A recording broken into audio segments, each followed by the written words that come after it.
Taemin Kim stared at his computer screen for the third time that morning. The numbers did not make sense. For 2 years, he had been working at the Global Communications Array in Seoul, listening to the empty space between stars.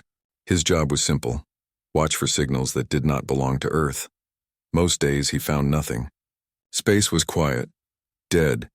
The only sounds came from old Earth satellites or natural things like spinning stars. But today was different. Today, something was talking back.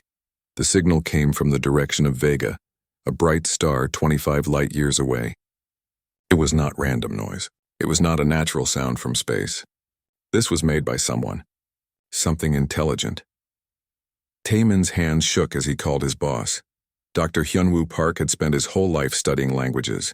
If anyone could understand this signal, it would be him. "Dr. Park, you need to see this," Taemin said when the older man answered his phone. "What is it now, Taemin? Another false alarm?" "No, sir, this is real. We have first contact." The phone went quiet for a long moment. Then Dr. Park spoke very slowly. "I will be there in 10 minutes. Do not touch anything. Do not tell anyone else." While he waited, Taemin looked at the signal again. It was complex but organized. It repeated every few minutes with small changes each time, like someone trying different ways to say the same thing. The more he studied it, the more excited he became. This was it. This was the moment humans had dreamed about for hundreds of years. Dr. Park arrived with Commander Sojin Lee from Earth's Deep Space Monitoring Division. Commander Lee was a small woman with sharp eyes who made decisions quickly. She had been in charge of preparing Earth for this day since she was young. "Show me," Dr. Park said. Taemin played the signal. The room filled with strange sounds, patterns of beeps and pulses that seemed almost musical. Dr. Park listened with his eyes closed, his mind working to find meaning in the alien words. "It is mathematical," he said after several minutes. "They are using prime numbers and basic physics to build a language. Very smart. They want us to understand." Commander Lee nodded. "How long to translate it?" "Give me 6 hours. Maybe 12. While Dr. Park worked on the language, Commander Lee made phone calls to important people in government and military. This was not just science anymore. This was national security. This was human survival. The translation took 8 hours. When Dr. Park finally looked up from his computers, he was smiling. "It is a greeting," he said. "They call themselves the Collectors. They say they have been watching our solar system for a long time. They want to make contact with Earth's leaders." Commander Lee felt relief wash over her. Peaceful contact. That is the best possible outcome. "There is more," Dr. Park continued. "They are sending detailed information about themselves. Their technology, their society, their location. They seem very eager to share." Over the next few days, more messages came from the Collectors. Each one contained huge amounts of information. They described their ships, their worlds, their long history of space travel. They seemed almost desperate to tell humans everything about themselves. Taemin worked day and night to process all the data. The Collectors had amazing technology. They could travel between stars easily. They had lived in space for thousands of years. They had met many other intelligent species across the galaxy. But something bothered him about the messages. They were too detailed, too eager. Why would aliens immediately share all their secrets with a species they had just met? On the 5th day, Taemin made a discovery that changed everything. Hidden in the mathematical patterns of the messages were other data streams. Secret information that the Collectors thought humans were too primitive to find. These hidden messages contained detailed maps of Earth, population counts of every major city, analysis of human military capabilities, biological information about human genetics and weaknesses. The Collectors knew everything about Earth already. But the most frightening discovery came when Taemin found references to other species. The hidden data mentioned dozens of intelligent races that the Collectors had processed over the centuries. Each entry ended with the same notation: resource extraction complete. Population archived. Taemin's blood went cold. This was not first contact. This was not peaceful greeting between equals. This was a predator announcing its intention to hunt. He called Dr. Park and Commander Lee immediately. When they arrived, Taemin showed them what he had found. The room became very quiet as they understood the truth. "They have been watching us for decades," Dr. Park said quietly, "learning our weaknesses." Commander Lee stared at the data on human population centers. "These are target lists. Look at this." Taman pointed to another section of the hidden data. They reference a harvest schedule for our solar system. Earth is marked as ready for collection in 8 months. The three of them sat in silence, understanding what this meant. Humanity was not about to make friends with advanced aliens. Humanity was about to become food for something that saw them as resources to be harvested. Commander Lee stood up and walked to the window. Outside, Seoul continued its normal daily life. Millions of people going to work, raising families, planning for the future. None of them knew that aliens had already decided their fate. "We have 8 months," she said finally. "What do we do?" Taman asked. Commander Lee turned back to them. Her face was calm, but her eyes showed something new. "Something cold and dangerous. We prepare," she said. "We learn everything we can about these collectors. We find their weaknesses, and we get ready to show them that humans do not go quietly into the dark." Dr. Park nodded slowly. The signal was supposed to make us feel hopeful about meeting other intelligent life. Instead, Commander Lee finished, it just taught us that we are alone in a universe full of predators. That night, as Taman walked home through the busy streets of Seoul, he looked up at the stars differently than ever before. Somewhere out there, something was coming to harvest his species. But for the first time in his life, he also felt something he had never experienced before. It was not fear. It was not despair. It was anger. Cold, calculating anger at beings who thought humans would be easy prey. The collectors had made their first mistake. They had given humanity advance warning of their intentions. Soon they would learn that this was also their last mistake. Captain Minho Choi had been in space for most of his adult life, but he had never seen anything like this. The massive station hung in the darkness near a dead star, its metal surface covered with lights that pulsed like a heartbeat. His ship, the Discovery, drifted quietly at the edge of the system, watching and recording everything. "How big is that thing?" asked Dr. Yuri Han, the ship's xenobiologist. She stood at the observation window trying to understand what they were seeing. Ji-Hoon Yang looked up from his computer station. "The AI estimates it is 40 kilometers long and 20 kilometers wide. It is larger than any structure humans have ever built." 3 months had passed since Earth discovered the truth about the collector's messages. Commander Lee had convinced the Global Council to send a secret mission to follow the signal back to its source. Captain Choi volunteered to lead the mission, knowing it might be humanity's only chance to learn about their enemies before the harvest began. The journey to the Vega system had taken 2 months using humanity's fastest ship. They had expected to find an alien world or maybe a small outpost. Instead, they found this enormous station orbiting a star that had burned out millions of years ago. "There are no ships around it," Captain Choi observed. "No defenses that we can see. Either they are very confident or this place is not as important as we thought." Dr. Han studied the station through her equipment. "I am detecting life signs inside. Lots of them. Different types of biology. This is not just a communication post." Ji-Hoon's computers beeped with new information. "Captain, I am picking up weak distress signals from the station. Multiple sources. They are using different languages and transmission methods." Captain Choi made his decision. "We go in, but we stay ready to run if things go wrong." The Discovery moved closer to the station.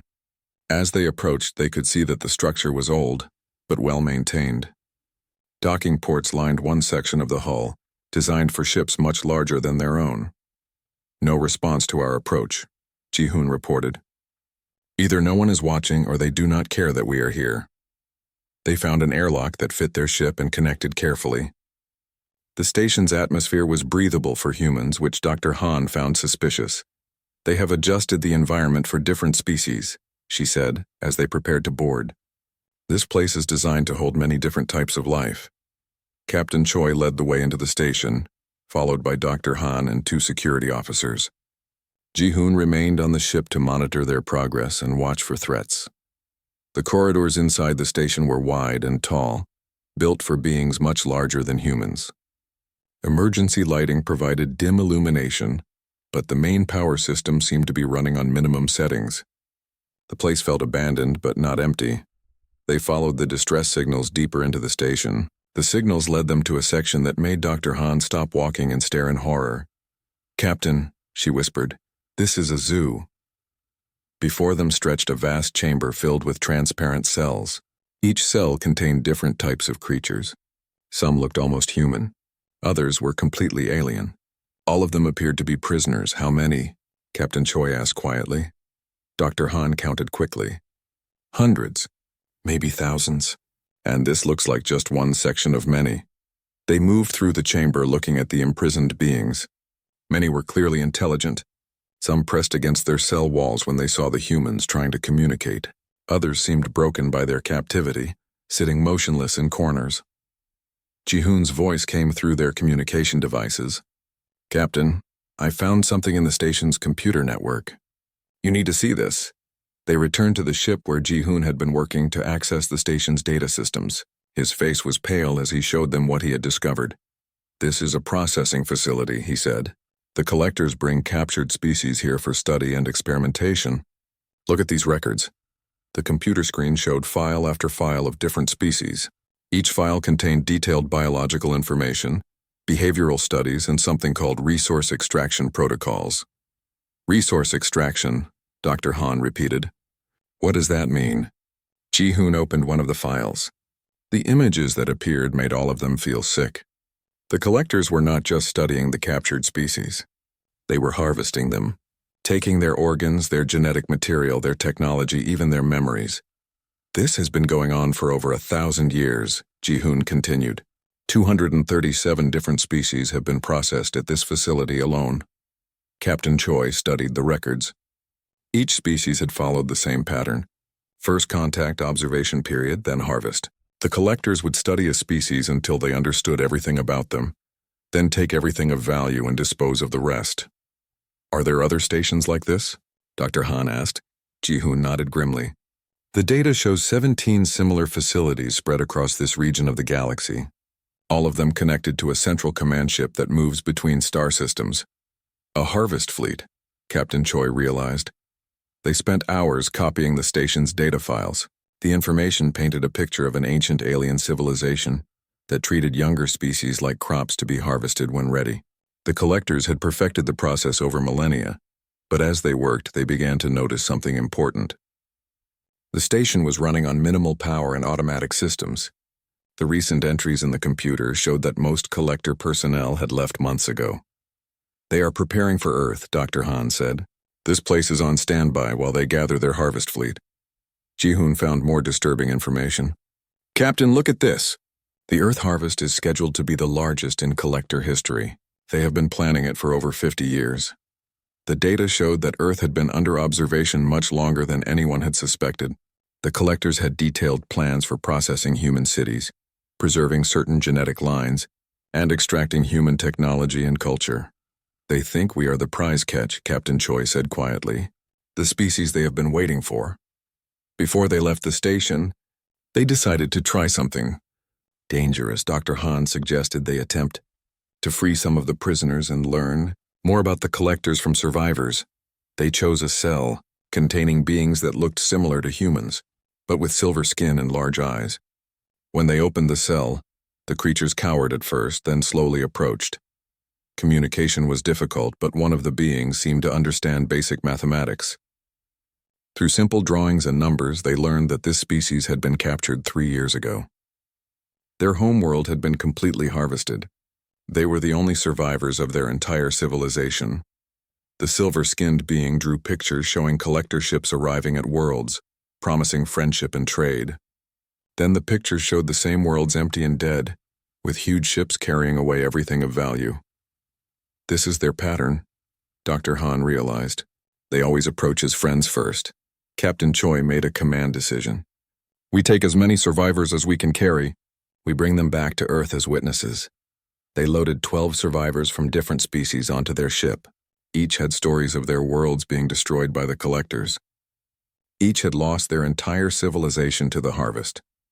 As the Discovery left the station and began the journey back to Earth, Captain Choi sent an encrypted message ahead to Commander Lee. We know what we are facing, his message said. The collectors are not just invaders. They are exterminators. They have destroyed hundreds of species over thousands of years. Earth is not their first target, but if we do this right, we can make sure Earth is their last.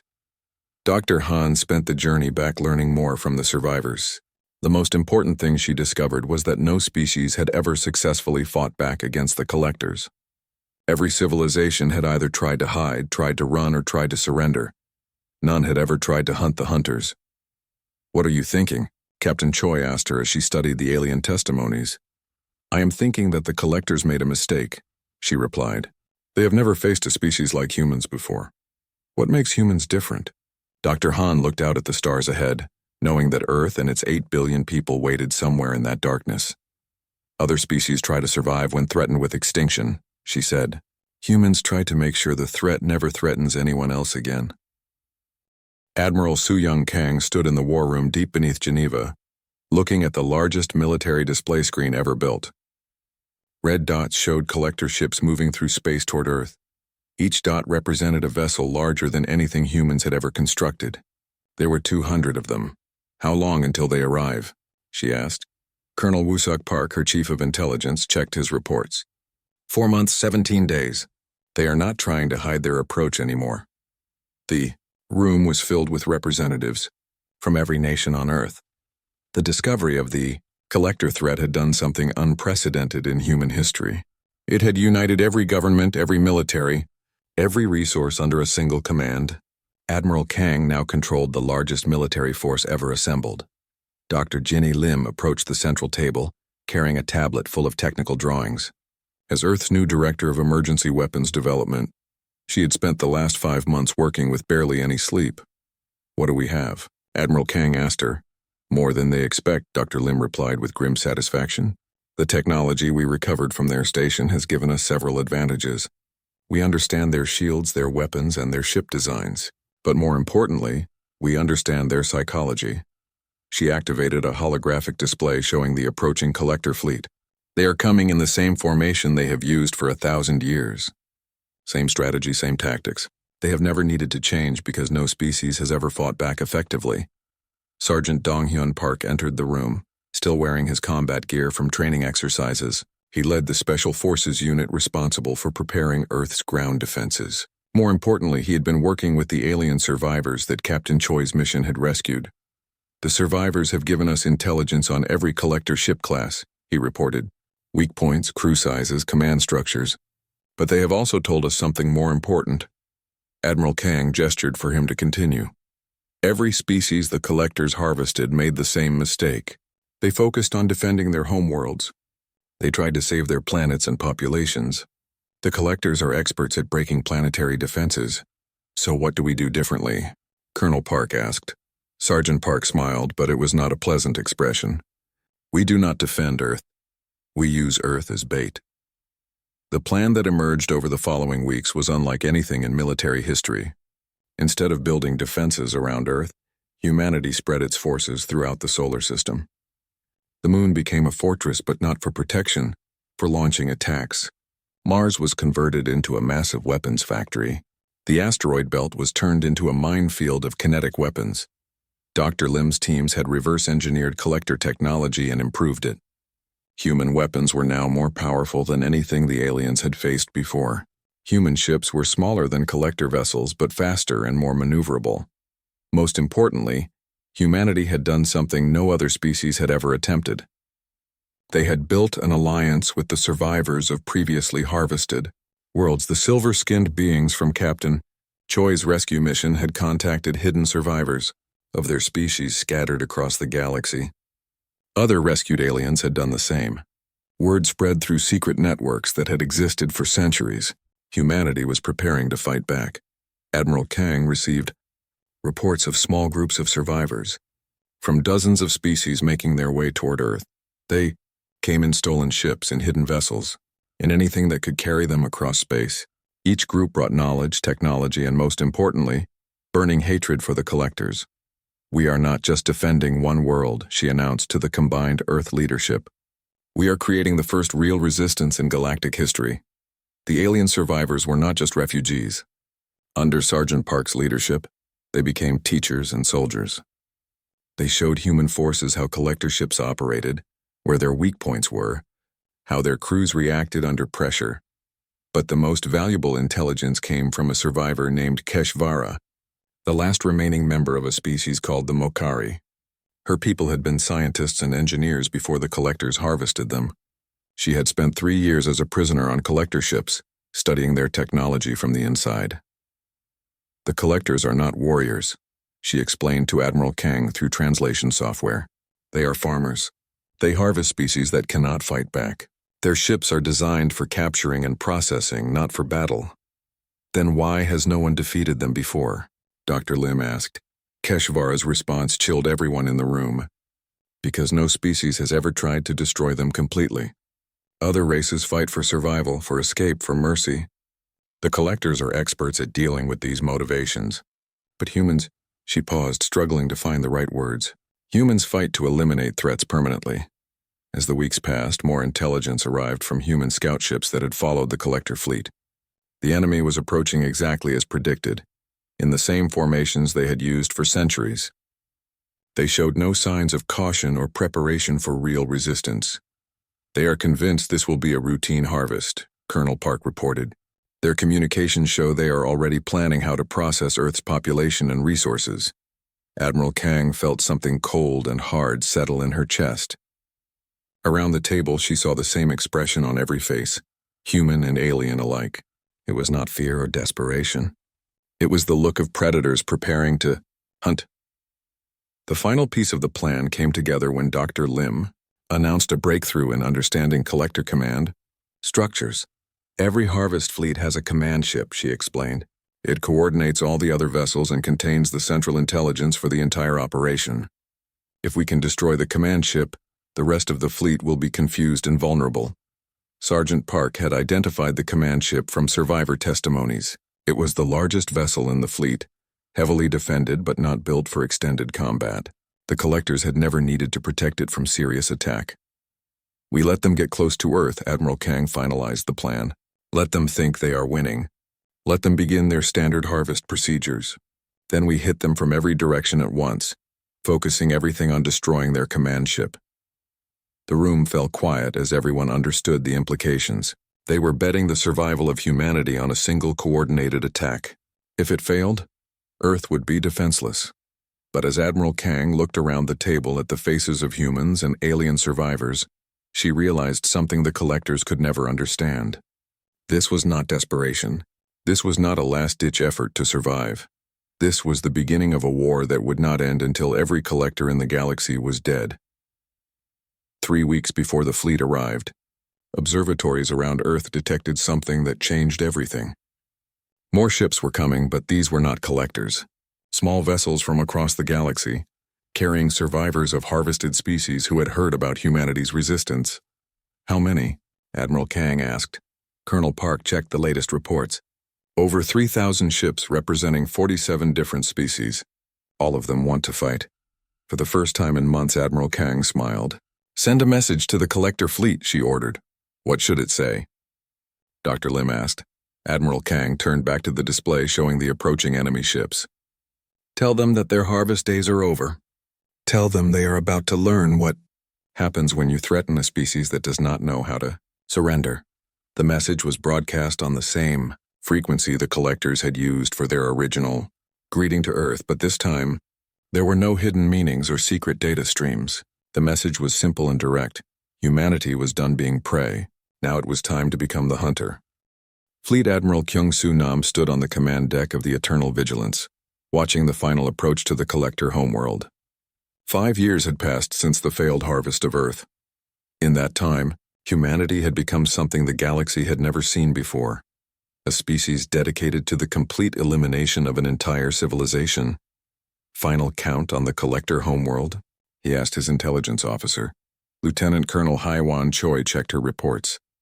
Estimated population of 43 million collectors. No civilian populations, their entire species appears to be involved in the harvest operations. Dr. Sia Moon looked up from her psychological analysis station. That confirms our research. The collectors do not have a normal society. They exist only to harvest other species. They have no art, no culture, no purpose beyond predation. The homeworld was unlike anything the liberation fleets had encountered before. It was not a planet, but a massive artificial construct, a sphere the size of a large moon, covered in shipyards and processing facilities. This was where the collectors had built their harvest fleets for over 1,000 years. General Hyejin Yoon's voice came through the communication system from her command ship. All liberation fleets are in position. We have them completely surrounded. No escape routes remain. The force assembled around the collector homeworld was the largest military fleet in galactic history. Over 50,000 ships carrying representatives from 300 different species. Every civilization that had survived a collector harvest was here for the final battle. But this was not just about revenge anymore. In the 5 years since Earth's successful defense, humanity had discovered the true scope of the collector threat. They had not just harvested civilizations, they had prevented the natural development of galactic society for millennia. Dr. Moon, Fleet Admiral Nam said, "Remind me of our primary objective." Dr. Moon had spent years studying collector psychology and society. Her research had revealed the full horror of what they had done to the galaxy. "Complete extinction," she replied without emotion. "Not just military defeat, but the total elimination of their species and all their technology.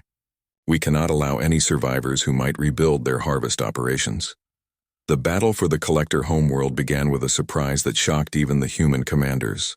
As the liberation fleets approached, they detected distress signals coming from inside the artificial world.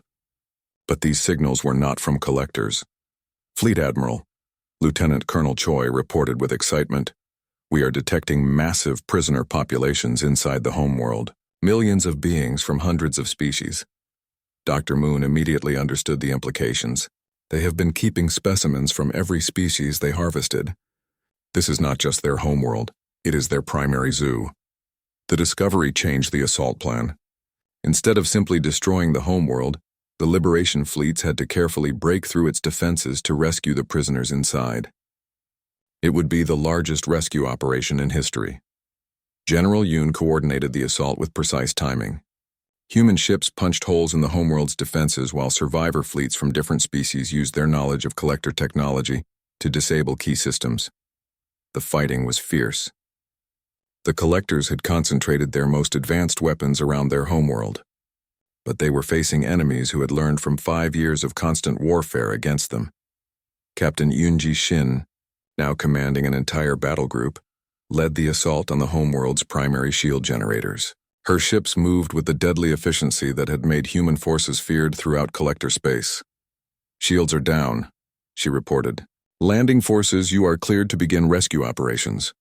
The interior of the collector homeworld was a maze of holding facilities, research laboratories, and processing plants. Rescue teams found representatives of species that had been considered extinct for centuries. Entire civilizations that had been reduced to small populations kept as specimens and study subjects. But the most disturbing discovery came when rescue teams reached the central core of the homeworld. There they found something that explained why the collectors had been so successful for so long. "Fleet Admiral," came the report from the rescue team leader. "You need to see this. We found the original collector specimens." The transmission showed a vast chamber filled with preservation tanks. Inside the tanks were members of the species that had originally built the harvest technology, the true creators of the collector civilization. They had been kept alive for thousands of years, their minds connected to computers that designed new harvest methods and improved collector technology. Dr. Moon felt sick as she understood what they were seeing. The collectors did not just harvest other species. They harvested their own creators and used them as living computers.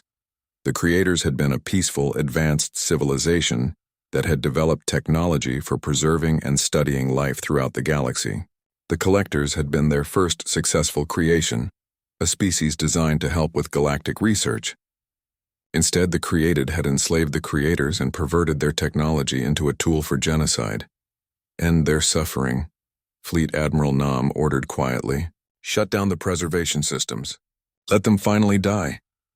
As the rescue operations continued, the true scale of collector crimes became clear.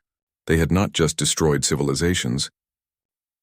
They had prevented the galaxy from developing into a community of species that could have achieved incredible things together. The final battle took place in the homeworld's command center, where the last collectors had gathered to make their final stand. They fought with desperate fury, knowing that defeat meant the extinction of their species. But they were facing humanity, and humans had learned something important during 5 years of total war. Sometimes mercy was the greatest cruelty. Sometimes the only way to protect the innocent was to completely destroy the guilty. The last collector died fighting in the ruins of their command center. With their death, a civilization that had terrorized the galaxy for over 1,000 years finally ended. But humanity was not finished. Over the following months, human fleets spread across the galaxy, hunting down every remaining trace of collector technology. Every hidden base was found and destroyed. Every abandoned ship was tracked down and eliminated. Every piece of harvest technology was identified and dismantled. The message was clear. Humanity would not allow any possibility of the collectors returning. General Yoon established the Galactic Protection Service with its headquarters on the former collector homeworld. The GPS was staffed by humans and representatives from all the liberated species. Its mission was simple: watch for any signs of species that might threaten others, and eliminate such threats before they could grow dangerous. Never again became humanity's promise to the galaxy. Dr. Moon spent her remaining years working with the rescued populations, helping them rebuild their civilizations or find new homes among the stars. The galaxy began to develop into the community it should have been centuries earlier, and in schools throughout human space, children learned about the Harvest War not as a tragedy that humanity survived, but as the moment their species claimed its role as the galaxy's protector. The story always ended the same way. A teacher would show the children a recording of that first alien signal, the broadcast that was supposed to announce Earth's harvest. Then the teacher would explain how that signal had awakened something in humanity that the collectors could never have imagined.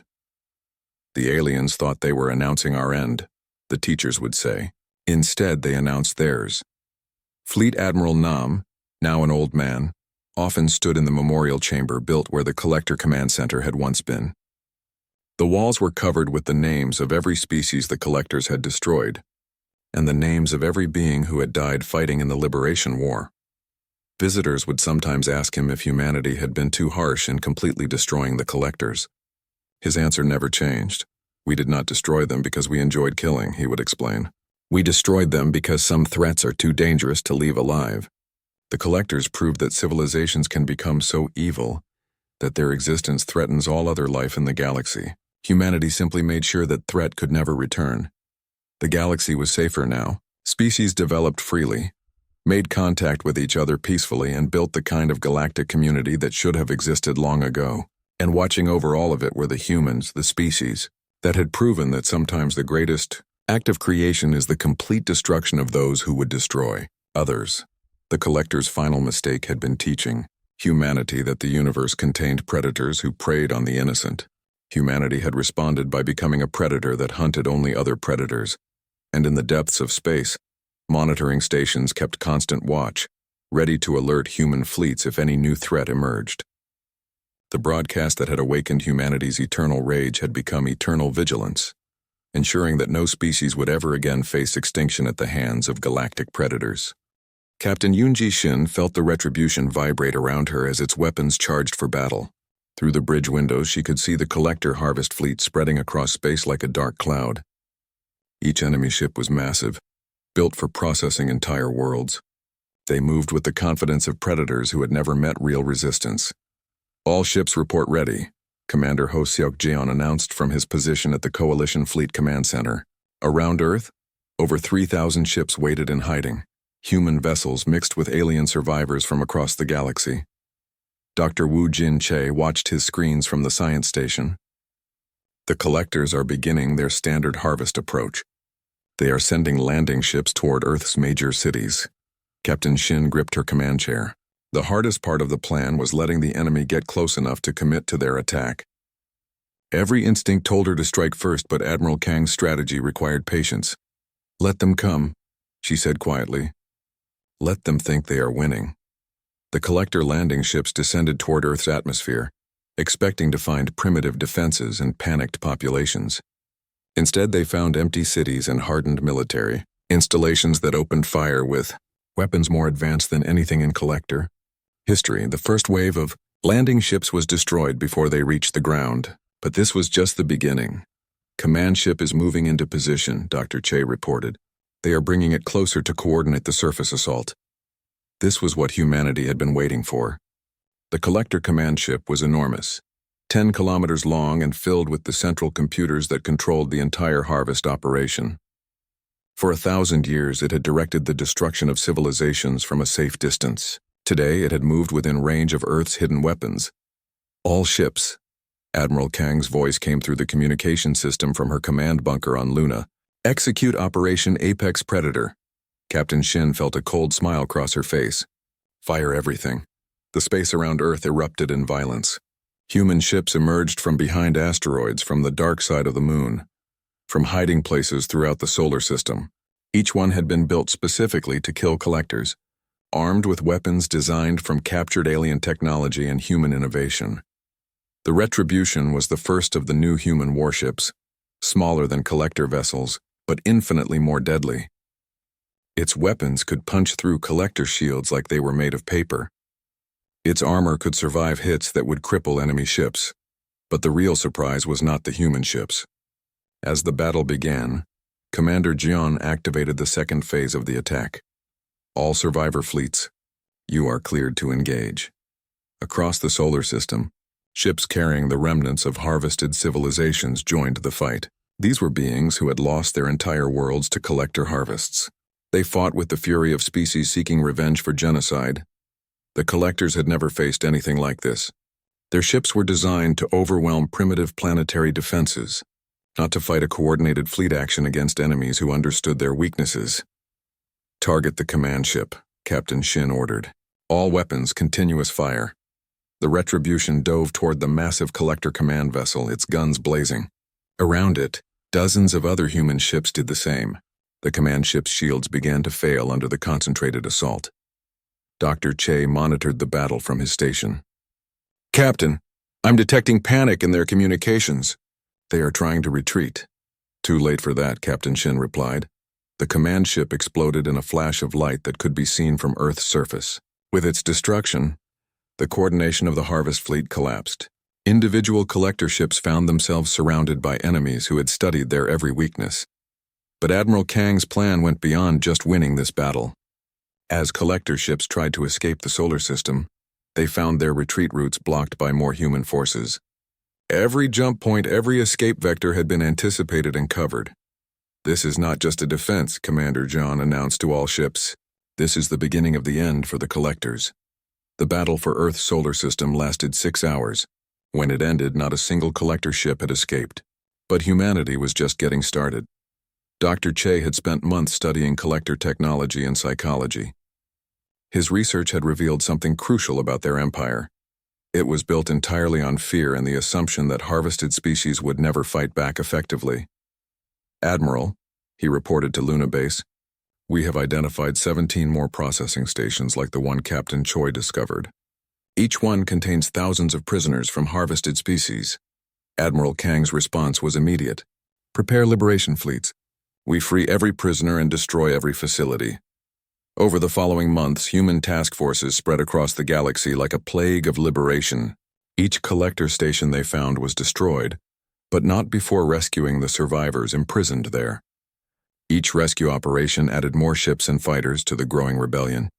Captain Shin found herself commanding larger and larger fleets as word spread through secret networks of survivors. Species that had been hiding for centuries emerged to join the fight. The galaxy was full of scattered populations who had escaped collector harvests and spent generations in hiding. Now they had hope. Now they had leadership. Now they had humans who fought not just to survive but to eliminate threats permanently. The most important discovery came when Dr. Che analyzed data from destroyed collector ships. The aliens were not an ancient, unchanging empire as they appeared. They were actually a relatively young species that had stumbled upon the technology of a much older civilization. They are parasites, he explained to Admiral Kang during a strategy meeting. They found the ruins of a truly advanced species and learned to use their technology for harvesting other civilizations. But they never really understood what they were using. This revelation changed everything. The collectors were not invincible ancient gods. They were scavengers who had been lucky enough to find powerful tools. Tools that humanity was now learning to use better than their original owners. Commander Jian coordinated the growing rebellion from a captured collector station that had been converted into a human command base. Reports came in daily of successful attacks on collector facilities throughout the region. We have liberated 43 processing stations, he reported to Earth. Rescued over 2 million beings from 67 different species, and we have identified the location of the primary collector shipyards. The shipyards were massive installations where the harvest fleets were built and maintained. Destroying them would cripple the collector's ability to continue their operations across the galaxy. But Admiral Kang had a larger goal in mind.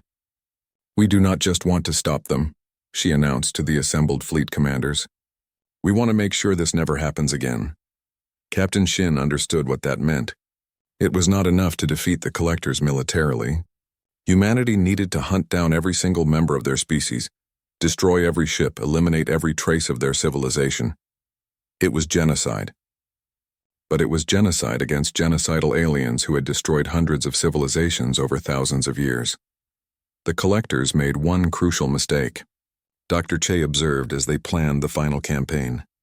They taught the galaxy that advanced civilizations prey on weaker ones. Now humanity is going to teach the galaxy what happens to predators when they meet a more advanced predator.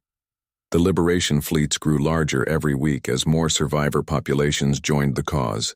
Soon humanity was commanding the largest military force in galactic history. Millions of beings from hundreds of species, all united by hatred for the collectors and determination to end their threat forever. And at the center of it all, humans provided the crucial element that had been missing from every previous resistance effort: the cold, calculating determination to completely destroy an enemy, rather than simply defeat them. The collectors had awakened something in humanity that they could not understand and could not stop. They had created their own extinction,